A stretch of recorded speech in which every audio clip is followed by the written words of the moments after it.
पाकिस्तान से लेकर के भारत के मुसलमान मातम मना ही रहे हैं। आज मातम दिन है। आज सिर्फ पाकिस्तानियों के लिए मातम का दिन नहीं है, आज भारत के मुसलमानों के लिए भी मातम का दिन है, क्योंकि अब लश्कर-ए तैयबा का काम नहीं हो पाएगा जम्मू एंड कश्मीर में। भारतीय सुप्रीम कोर्ट ने मोदी सरकार का मकबूजा कश्मीर हड़प करने का इकदाम जायज़ करार दे दिया है। भारतीय सुप्रीम कोर्ट ने मकबूजा जम्मू कश्मीर की खुसूसी हैसियत की बहाली की दरख्वास्तें मुस्तरद कर दी हैं।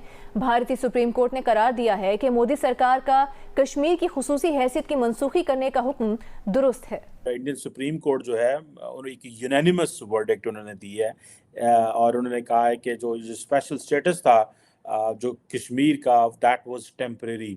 और ये भी कहा गया है इंडियन सुप्रीम कोर्ट की तरफ से कि कश्मीर के अंदर 30 सितंबर तक इलेक्शन करवाए जाएं। वो कश्मीरी नहीं कि कश्मीर के बारे में फैसले हो रहे हैं, कश्मीरियों के बारे में फैसले हो रहे हैं, जिस तरह हिंदुस्तान कश्मीरियों को एतमाद में नहीं ले रहा। नमस्कार दोस्तों, प्यारा भारत वन में आपका स्वागत है। दोस्तों, आर्टिकल 370 पर भारतीय सुप्रीम कोर्ट के सुप्रीम फैसले से पाकिस्तान सरकार और मीडिया तिलमिला उठी है। मोदी सरकार के द्वारा जम्मू कश्मीर में आर्टिकल 370 को हटाने का फैसला सुप्रीम कोर्ट ने सही करार दिया है, जिसे सुनकर पाकिस्तान की मीडिया और जनता बौखला उठी है। तो चलिए दोस्तों, पाक मीडिया और जनता की इस पर क्या राय है, वीडियो शुरू करते हैं। भारतीय सुप्रीम कोर्ट के फैसले पर रद्द-ए-अमल देते हुए निगरान वज़ीर ख़ारिजा जलील अब्बास जिलानी ने कहा कि मकबूजा कश्मीर बैनुल-अक़वामी तौर पर एक मुस्लिमा मुतनाज़ इलाका है। भारत को मकबूजा कश्मीर की हैसियत के तयन का कोई हक नहीं है। मकबूजा कश्मीर पर भारतीय सुप्रीम कोर्ट के फैसले की कोई हैसियत नहीं है। नेहरू ने लिखित रूप में ये बात दी थी कि 370 टेम्पररी है। ये नेहरू ने खुद लिखित रूप में दिया था। 1951 में पहला असेंबली इलेक्शन हुआ था, जिसमें नेहरू ने ये कहा था कि आने वाले वक्त में राष्ट्रपति अगर चाहे तो 370 हटाया जा सकता है। भाई ये बात तो लिखित है और नेहरू जी की चिट्ठियां हैं भाई। अब बात आती है कि 370 पर जो भी मातम मनाया जा रहा है, जो भारत के मुसलमान कर रहे हैं या विरोधी दल के नेता कर रहे हैं या पाकिस्तान के लोग जो मातम कर रहे हैं और चूड़ियां तोड़ रहे हैं, तो according to the constitution article 370 was a temporary provision in the constitution. ये संविधान में लिखा हुआ है। ऐसा नहीं है कि चीफ जस्टिस ऑफ इंडिया ने मोदी जी के कान में कुछ विस्पर किया और फुसका और उन्होंने कहा हाँ ठीक है। नहीं, ऐसा नहीं है। ये मैं आपको तब से बता रही हूँ जब आजादी हुई है, तब से लेकर मैं आज की बात कर रही हूँ। और मैं यूएन की बात तब कर रही हूँ जब नेहरू था और आज मोदी जी हैं। तो तब यूएन ने एक्शन लिया था और आज अमित शाह जी ने एक्शन लिया। देखिए, आज तो ऐसा दिन है कि अंबेडकर जी की जो आत्मा है, डॉक्टर श्यामा प्रसाद मुखर्जी जी की जो आत्मा है, सरदार पटेल जी की जो आत्मा है, आज सुकून हुई होगी, आज संतुष्टि पाई होगी, क्योंकि जिसने संविधान लिखा अंबेडकर जी ने, वो भी 370 के खिलाफ थे, बिल्कुल 370 के खिलाफ थे कि ये नहीं होना चाहिए। और इंडियन सुप्रीम कोर्ट जो है उन्हें यूनानिमस वर्डिक्ट उन्होंने दी है और उन्होंने कहा है कि जो स्पेशल स्टेटस था जो कश्मीर का, दैट वाज टेम्परेरी। और ये भी कहा गया है इंडियन सुप्रीम कोर्ट की तरफ से कि कश्मीर के अंदर 30 सितंबर तक इलेक्शन करवाए जाएं। सो इट मींस के इलेक्शन वहाँ पे होंगे। जनरल इलेक्शन तो सारी बात है होने वाले हैं, जो सेंटर के इलेक्शन होते हैं।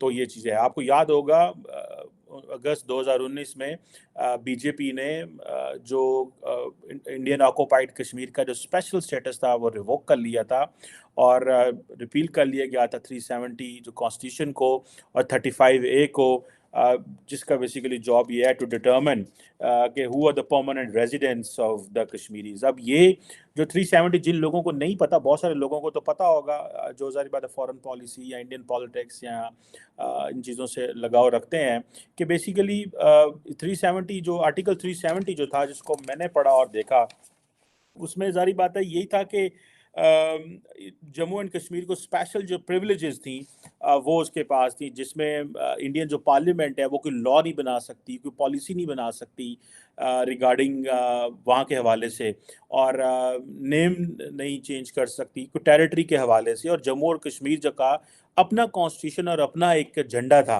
और डिफेंस और सिक्योरिटी और एक्सटर्नल अफेयर्स और कम्युनिकेशन के अलावा जो है ये मैटर्स हैं जिस पे इंडियन जो सरकार है वो इस पे असरअंदाज हो सकती थी। इस पे जम्मू एंड कश्मीर का कोई किरदार नहीं था, वो ना डिफेंस एंड सिक्योरिटी, ना एक्सटर्नल अफेयर्स, ना कम्युनिकेशन, इस पे कोई नहीं रखती थी, हक रखती थी। इस पे सरकार का हक था। वो भी जारी बात है, वो तो ऑलरेडी था ही था, लेकिन अंडर 370 अब क्योंकि वो रिपील कर दिया गया है तो हर चीज ही उन्होंने कश्मीर से ले ली है। मुसलमान आए मेरा खून चूसने के लिए, मुसलमान ने मेरी गाड़ियां जलाई, मुसलमान ने मेरे ऊपर एसिड अटैक करने की कोशिश की, मुसलमान ने मुझे मारा, पीटने की कोशिश की, मुसलमान मोहल्ले में 50 लोगों ने मुझे घेरा गैंग रेप करने के लिए। लेकिन जिसको भगवान राम रखे उसको कौन चखे, उसको कोई नहीं चख पाया।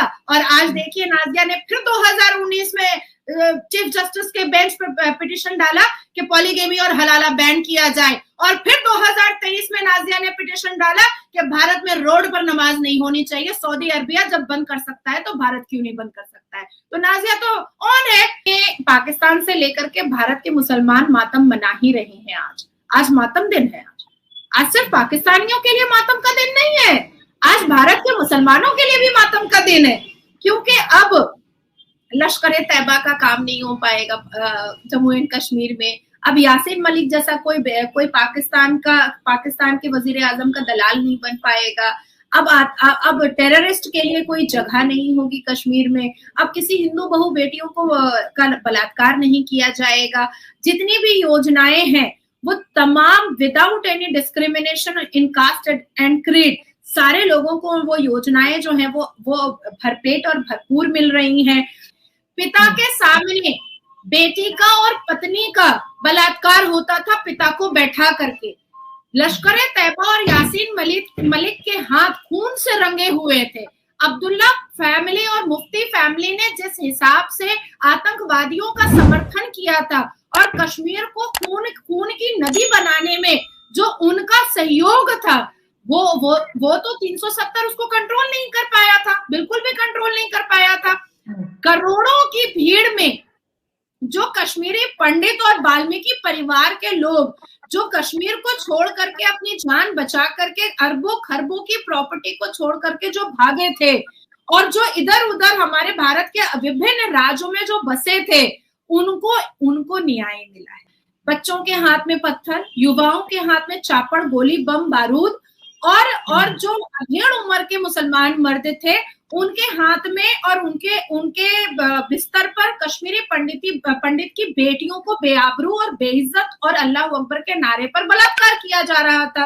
मुफ्ती परिवार और अब्दुल्ला परिवार बेनजीर भुट्टो की जुबान बोल रहे थे, लेकिन 370 जब लगा उसके बाद भी आतंक खत्म कहाँ हुआ? आतंक तो खत्म नहीं हुआ। 1954 से लेकर के जिस हिसाब से कश्मीरी पंडितों का जेनोसाइड किया गया, नरसंहार किया गया, उसके बाद 1989 और 1990 में बेनजीर भुट्टो के कहने पर यासीन मलिक और लश्कर तैयबा जो पाकिस्तान का जिहादी जो टीम है, टेररिज्म ऑर्गेनाइजेशन है, उन्होंने जो हालात जम्मू कश्मीर के किए थे तो उसमें तो 370 का कोई वैल्यू नजर ही नहीं आया था, किसी भी तरीके का कोई वैल्यू नजर ही नहीं आया था। बच्चों के हाथ में पत्थर, युवाओं के हाथ में चापड़, गोली, बम, बारूद और जो अधेड़ उम्र के मुसलमान